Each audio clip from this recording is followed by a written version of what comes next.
एक ही खेमे में सोते थे और आधी आधी रात तक गुफ्तगू किया करते थे। अब्बास की आरजू थी कि इतना ताकतवर हो जाए कि जुल्फिकार अली का वारिस बन सके। वो मौला अली की तन्हाई को पूरे वजूद के साथ महसूस करता था। वो उस मकाम पर पहुंचना चाहता था कि जब मौला अली के बराबर में खड़ा हो जाए तो मौला अली कहें, अब मुझे लश्कर की जरूरत नहीं, अब्बास मेरे लिए लश्कर के बराबर है।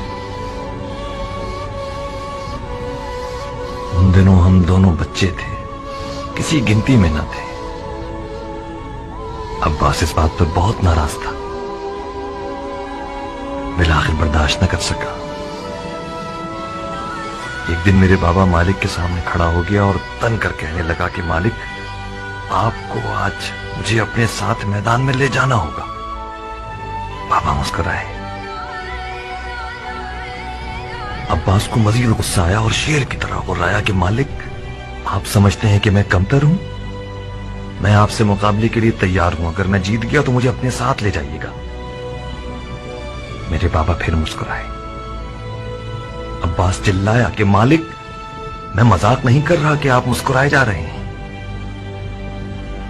मेरे बाबा ने अपनी हंसी रोकी और जवाब दिया, अब्बास मेरी जान, मैं जानता हूं कि तुम बहुत अच्छा लड़ते हो, मगर तुम कमर बनी हाशिम हो। तुम्हें सिर्फ फैन की स्याह रातों पर चमकना होगा ताकि वो चांदनी रातें बच जाएं।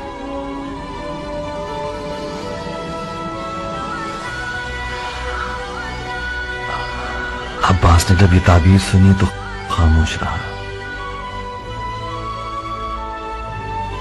नकल है कि जब अब्बास अलकमित पे पहुंचा तो शदीद प्यासा था, मगर उसने पानी नहीं पिया।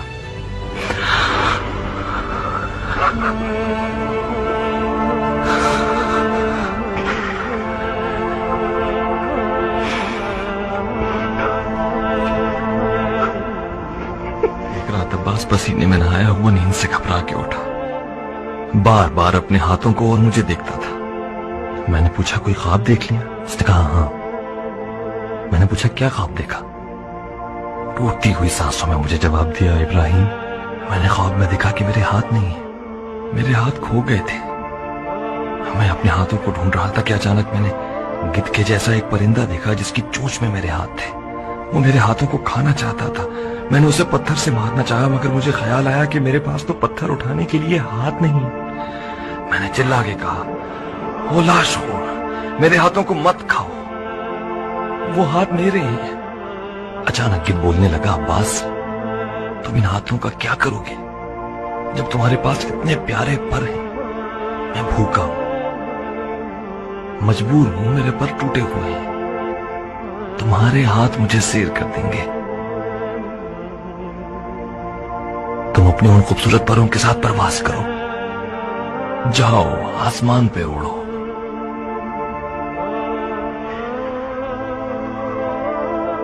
जब मैंने सुना कि अब्बास के हाथ काटे गए तो उसके उस रात वाले ख्वाब की हिकमत को समझ गया।